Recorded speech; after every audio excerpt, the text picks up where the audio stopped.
बिस्मिल्लाहिर्रहमानिर्रहीम, अस्सलाम वालेकुम everyone, welcome back to my channel. This is Marina Amir and today हम लोग biological molecule chapter completely end कर देंगे। हमारा जो नेक्स्ट टॉपिक था वो है nucleic acid. First of all nucleic acid क्या है? What is nucleic acid? Combination of DNA plus RNA nucleic acid को कहते हैं। अच्छा, बेसिक यूनिट ऑफ डीएनए और आरएनए क्या होता है? न्यूक्लियोटाइड। कंपोजिशन ऑफ न्यूक्लियोटाइड क्या होता है? कंपोजिशन ऑफ न्यूक्लियोटाइड में first of all phosphoric acid आता है एंड पेंटोसिस शुगर आता है नाइट्रोजनस बेसिस। बट बिफोर मैं आपको यहाँ शॉर्ट नोट में बताती हूँ किस तरह। न्यूक्लियोटाइड में पेंटोस शुगर जो है वो पेंटोस शुगर होता है आपका, ठीक है। पेंटोस शुगर के अलावा फॉस्फोरिक एसिड होता है एंड कार्बन 5 पे फॉस्फोरिक एसिड होता है और नाइट्रोजनस बेस कार्बन 1 पे होता है। अच्छा, मैंने जो याद किया था इस टेक्निक से किया था कि नाइट्रोजनस है ना, मतलब न्यूक्लियोटाइड से N और नाइट्रोजनस बेस का N, तो ये फर्स्ट पे ही है, मतलब कार्बन 1 पे, इस तरह मैंने याद किया था। और फॉस्फोरिक एसिड कार्बन 5 पे। अच्छा, इसकी जो विड्थ होती है वो 20 एंगस्ट्रॉम होती है और सिंगल स्ट्रैंड लेंथ जो होगी वो 34 एंगस्ट्रॉम। और अगर 2 न्यूक्लियोटाइड डिफरेंस होगा ना, मतलब 1 न्यूक्लियोटाइड एंड 2 न्यूक्लियोटाइड, जो उनके बीच का डिफरेंस होगा सो वो 3.4 एंगस्ट्रॉम का है। नाउ अब वापस आते हैं अपने टॉपिक पे।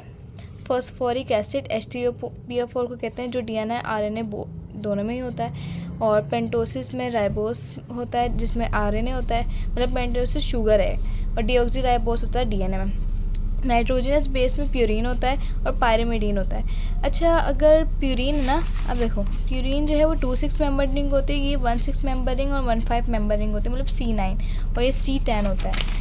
बट यहाँ आओ तो आप देखो प्यूरीन जो है ना वो एडिनिन और ग्वानिन को कहते हैं, और पायरिमिडीन साइटोसिन, थायमिन और यूरेसिल को कहते हैं। फर्स्ट ऑफ ऑल एडिनिन और ग्वानिन और साथ साथ साइटोसिन, ये तीनों में होते हैं, डीएनए में भी होते हैं, आरएनए भी होते हैं। ये तीनों डीएनए आरएनए में क्या होते हैं, लेकिन आरएनए में यूरेसिल होता है और डीएनए में इसकी रिप्लेसमेंट में थायमिन होता है, राइट।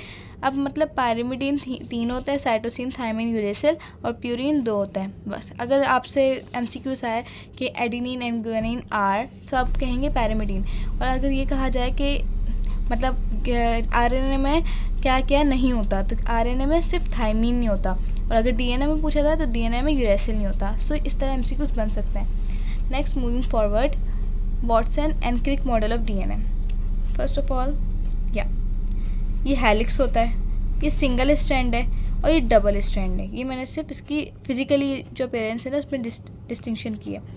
नाउ अब यहाँ हम हैं तो यहाँ देखें ये जीनोम है, ठीक है, बेसिकली ये जीनोम है। अब इसका हम स्ट्रक्चर को और ओपन करके देखें तो ये पेंटोस शुगर है, नहीं फॉस्फेट है, ये भी फॉस्फेट है, और 2 फॉस्फेट के बीच में एक शुगर है, और 2 शुगर के बीच में नाइट्रोजनस बेस है, राइट। सबसे पहले ये तो याद कर लें कि डीएनए की बैकबोन क्या है? फॉस्फोडाइस्टर बॉन्ड, सही है। डीएनए में कौन सी बॉन्ड होती है? Phosphodiester bond. और हेलिक्स स्टेबिलिटी की क्या होती है? Due to H bond base stacking की वजह से। नाउ प्यूरीन और पायरिमिडीन का हमेशा बॉन्ड बनेगा, मतलब ये नहीं होगा कि एडिनिन का ग्वानिन के साथ बनेगा, ये कभी नहीं हो सकता। एडिनिन का हमेशा इनमें से ही किसी के साथ बनेगा, वो किसके साथ बनेगा? थायमीन के साथ, और साइटोसिन का ग्वानिन के साथ। अच्छा, ये बात याद रखिएगा कि साइटोसिन और ग्वानिन का जो है ना वो 3 बॉन्ड्स बनते हैं, और एडिनिन और थायमिन का 2 हाइड्रोजन बॉन्ड बनते हैं। पहले ही आप ये समझ लें कि ये डीएनए, अगर 2 डीएनए है ना हमारे, जिस लाइक डीएनए में जो न्यूक्लियोटाइड होते हैं ना, ये हैं डीएनए के न्यूक्लियोटाइड, ये जॉइंट होंगे कौन से बॉन्ड से? Phosphodiester bond, nucleotide. बट अगर ये 2 डीएनए अलग अलग हैं तो ये जो अटैच होंगे ना वो हाइड्रोजन बॉन्ड, मतलब बिटवीन 2 डीएनए आपका हाइड्रोजन बॉन्ड होता है, एंड बिटवीन 2 न्यूक्लियोटाइड आपका क्या होता है? Phosphodiester bond. सो ये MCQs बहुत कंफ्यूजिंग होता है, बहुत से स्टूडेंट्स इसमें एमडीकेट में फंस जाते हैं। तो ये की पॉइंट है, याद रखिएगा कि अगर मैं बोलूँ कि डीएनए के बीच में क्या होता है वो H बॉन्ड होता है, मतलब हाइड्रोजन बॉन्ड, और न्यूक्लियोटाइड के बीच में जो होता है वो फॉस्फोडाइस्टर बॉन्ड होता है, राइट।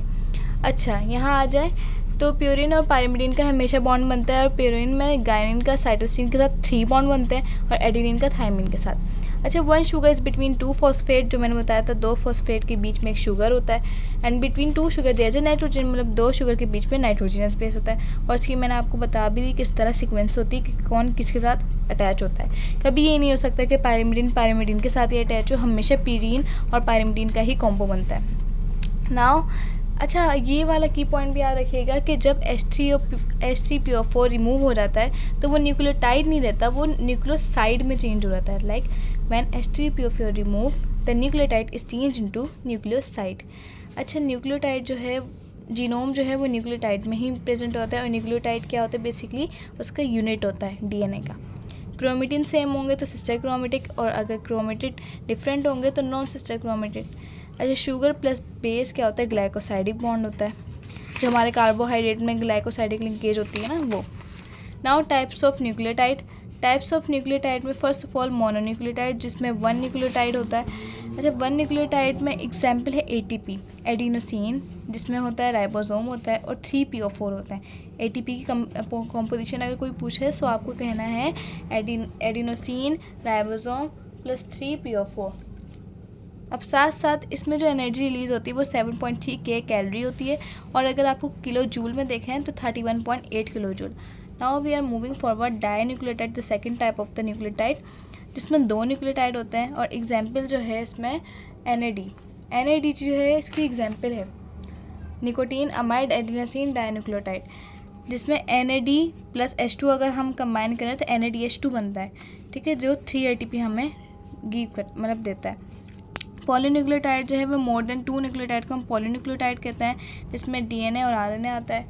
ना so we are moving forward. DNA is hereditary material, जो फ्रिडरिच ग्रिफिथ ने 1929 में एक्सप्लेन किया था। और उन्होंने बैक्टीरिया पे एक एक्सपेरिमेंट किया था जिसमें R टाइप था, S टाइप था। R टाइप मतलब रफ था, जो कि नॉन विरुलेंट था, मतलब ना ही उससे डिजीज़ हो रही थी ना डेथ हो रही थी।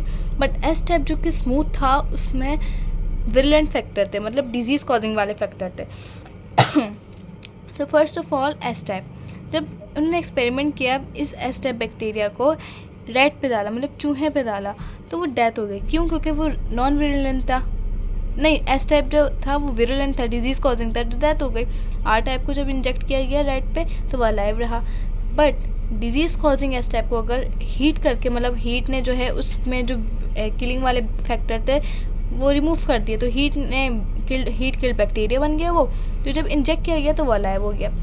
बट अब यहाँ एक था कि जब उन्होंने S type heat killed bacteria को R टाइप अलाइव में, ठीक है, अब देखो यहाँ ये इंजेक्ट कर रहे थे और ये इंजेक्ट कर रहे थे, तो रेट अलाइव था। तो इन दोनों की कॉम्बो से भी यही लगता है कि रेट अलाइव रहेगा, बट फैक्टर में क्या आया, डेथ। सो वाई डेथ क्यों हुई थी? तो सबसे पहले S type heat killed bacteria जो था ना, जो कि इनएक्टिव फॉर्म में था, क्योंकि हीट ने बैक्टीरिया को किल कर लिया था तो वो इनएक्टिव हो गया था, उसका जो वैलिडेंट फैक्टर था वो इनएक्टिव हो रहा था। इनएक्टिव हो गया था तो डिजीज़ कॉज वगैरह नहीं हो रही थी, ना डेथ हो रही थी, तो इनएक्टिव था। बट इसको एक्टिवेट करके अगर अलाइव बॉडी में डालेंगे ना किसी इनएक्टिव बॉडी को, तो वो भी अलाइव हो जाती, मतलब एक्टिव हो जाएगी। तो जब रैट में डाला गया तो इनकी डेथ हो गई। So this is the behind the reason कि जब आप इन हीट किल्ड बैक्टीरिया वाले को, अलाइव वाले को दूसरे अलाइव में डालोगे तो ये देखो, ये एक तरीके से ये इनएक्टिव था, बट ये एक्टिव बॉडी में जाएगा तो ये खुद भी एक्टिवेट होकर अपने फैक्टर को शो करेगा। सो बेसिकली यही था। नाउ उन्होंने DNA as a hereditary material पे जो है वो MC लॉर्ड, MC कार्टी और एवरी ने भी बताया था, जिन्होंने ये बताया था। अच्छा, इनका जो मेन पर्पस था ना एक्सपेरिमेंट का, वो ये था कि डेथ जो है वो प्रोटीन कॉज करिए कि DNA। सो बेसिक ये था कि प्रोटीन और DNA।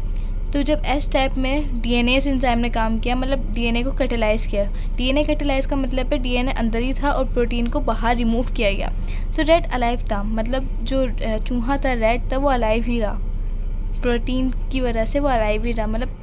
लेकिन अगर यहाँ S टाइप में से प्रोटीएस जो कैटेलाइज प्रोटीन करेगा, मतलब प्रोटीन को अंदर रखेगा और DNA को बाहर रिलीज़ करवा देगा, तो रैट की डेथ होगा। क्यों? क्योंकि DNA एक हेरिडिटरी मटेरियल है जिसके अलावा कोई भी लिविंग ऑर्गेनिज्म सर्वाइव नहीं कर सकता।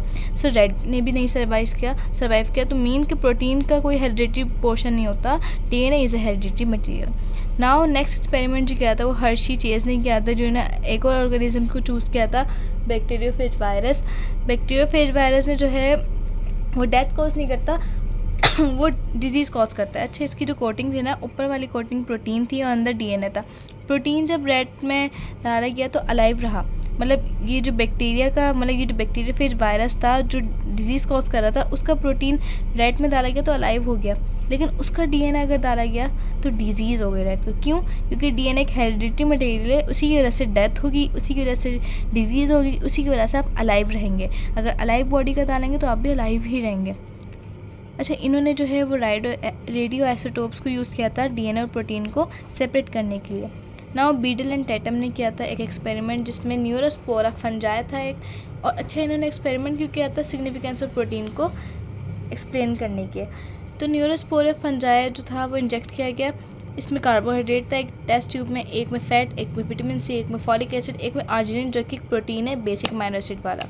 सो जब आर्जिनिन देखा, एक न्यूरोस्पोरा फंजाई जो है वो ना ही कार्बोहाइड्रेट में ग्रोथ हुई उसकी, ना ही फैट में, ना ही विटामिन सी में, ना ही फॉलिक एसिड में, बट ये आर्जिनिन जो कि एक बेसिक अमीनो एसिड है, जो कि एक बेसिकली प्रोटीन है, उसमें उसकी ग्रोथ हो गई। सो यहाँ उन्होंने बताया कि सिर्फ डीएनए लाजमी नहीं होती है किसी भी लिविंग ऑर्गेनिज्म को सर्वाइव करने के लिए। बेसिकली हमें लिविंग ऑर्गेनिज्म को डीएनए तो चाहिए अपना हेरिडिटी मटेरियल के तौर पे, बट उसको प्रोटीन भी चाहिए ताकि उसकी ग्रोथ हो सके। तो यहाँ जो रीज़न था कि स्पोर जो है वो सिर्फ ग्रो करते हैं आर्जिनिन में, जो शोज़ करता है कि सारे ऑर्गेनिज्म जो है प्रोटीन चाहिए अपनी ग्रोथ के लिए। Now types of RNA and protein synthesis. 3 types of RNA होते हैं, messenger RNA, transfer RNA and ribosomal RNA. First of all messenger RNA जो है वो मैसेज को कैरी करते हैं इन्फॉर्मेशन को डीएनए से। ट्रांसफर आरएनए अमीनो एसिड को ट्रांसफ़र करते हैं राइबोसोम तक, जिसको हम प्रोटीन फैक्ट्री कहते हैं। राइबोसोमल आरएनए जो है वो पार्ट ऑफ राइबोसोम होता है जो प्रोटीन बनाता है। नाउ यहाँ अगर मैं आपको बताऊँ, अच्छा यहाँ भी आ जाए, मैं आपको थोड़ा इसको एक्सप्लेन कर देती हूँ। बेसिकली ये है कि मैं आपको इसमें कुछ पॉइंट बता देती हूँ जो हमारी बुक में इंपॉर्टेंट है। जैसे distance between 2 helix remain same, जो कि 20 एंगस्ट्रॉम का होता है। अगर विड्थ पूछी जाए तो भी 20 एंगस्ट्रॉम, और ये देखें विड्थ पूछी जाए ना तब भी 20 एंगस्ट्रॉम, और अगर डिस्टेंस पूछा जाए तो 20 एंगस्ट्रॉम। डीएनए हेरिडिटी मटेरियल जो जेनेटिक इन्फॉर्मेशन को कैरी करता है, उस जेनेटिक इन्फॉर्मेशन को हम कहते हैं जीन्स। नाउ ट्रांसक्रिप्शन क्या होता है?